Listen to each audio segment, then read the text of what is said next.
চায়ের সাথে মাদক মিশিয়ে বেহুশ করে এক নার্সকে ধর্ষণ করার চেষ্টা, এমনই ঘটনার কথা জানা গেল নরেন্দ্রপুর থানার অন্তর্গত গড়িয়া স্টেশন সংলগ্ন কয়লাপট্টি এলাকায়।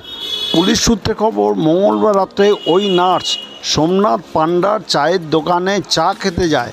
ওই নার্স সোমনাথ পান্ডাকে বলেন তার স্বামী ভিন রাজ্যে তাকে অনলাইনে টাকা পাঠাতে হবে। সেই মোতাবেক সোমনাথ পান্ডাও তার স্বামীকে অনলাইনে টাকা পাঠিয়ে দেয় এবং চা খেতে বলেন ওই নার্সকে।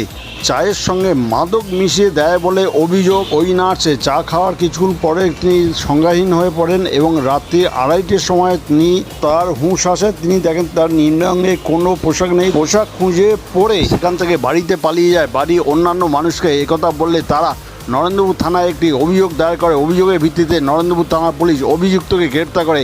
এই খবর আপনারা দেখছেন একমাত্র খবর 48 ঘন্টার পর্দায়।